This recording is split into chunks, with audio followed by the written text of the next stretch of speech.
เจ้าสบายดีพี่น้องปองปายมือนี้สอนลูกสาวน้ำยมก็ได้นำพาบรรดาท่านเข้ามารับชมแหล่งท่องเที่ยวท่าพลังวังสีคามถือว่าเป็นสถานที่ท่องเที่ยวหนึงที่ตั้งอยู่เมืองกับเกิดแปลงขมวนอันนี้ถือว่าเป็นแผนที่แหล่งท่องเที่ยวท่าพลังวังสีคามทุกมีหลายจุดในการท่องเที่ยวนี้นี่เดียวถูกผมถูกเขียนไปว่าวังท่าพลังวังสีคามบรรดานักท่องเที่ยวที่เข้ามาชมจะมีทั้งภายในและ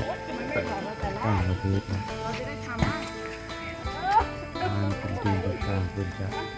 จัดเป็นโซนกันแล้วมีทั้งห้านกินดื่มทั่วไปห้านเหล้าห้านเบียร์ห้านอาหารเป็นจุดเป็นโซนเนาะ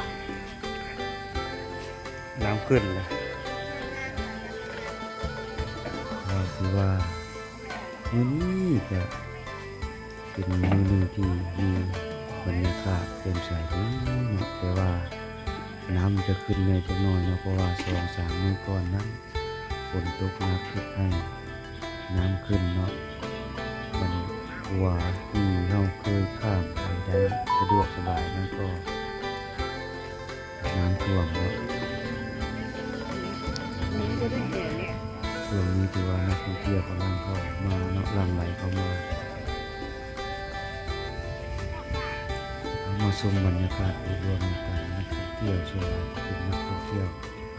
ทางราชอาณาจักรไทยนะพี่น้องทางเพื่อนบ้านของพวกเราได้เข้ามาเที่ยวท่าพลังวังสีคามรับชมกันนำกันเด้อพี่น้องแหล่งท่องเที่ยวถ้าท่านใดเข้ามารับชมคลิปของข้าพเจ้าเด้อก็ฝากกดไลค์กดแชร์กดกระดิ่งกดติดตามเนาะเพื่อรับชมคลิปใหม่จากสอนลูกสาวน้ำยมเลยว่านี่เป็นตู้ที่นักท่องเที่ยวสามารถจับจองหรือว่าเช่าเพื่อ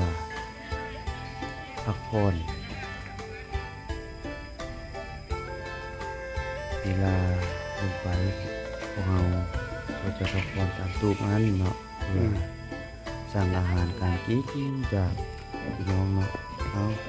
ข้าพเจ้าจะนำพาบรรดาท่านเลาะเที่ยวชมบรรดาตู้เนาะที่ตู้นี้ก็มีนักท่องเที่ยวหลายๆเข้ามาเศร้าเข้ามานั่ง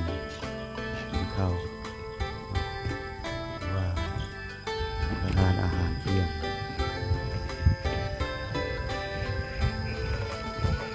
พายไปอยู่หัวคำซ้ำ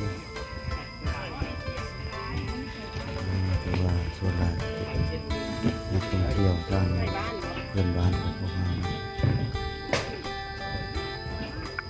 ตู้นี้ถือว่าเป็นตู้ที่สามารถ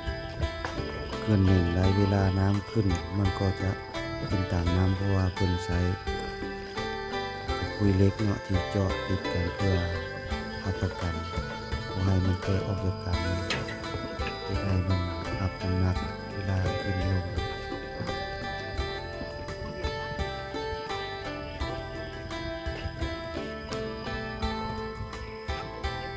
เจอเรียกคักนะครับ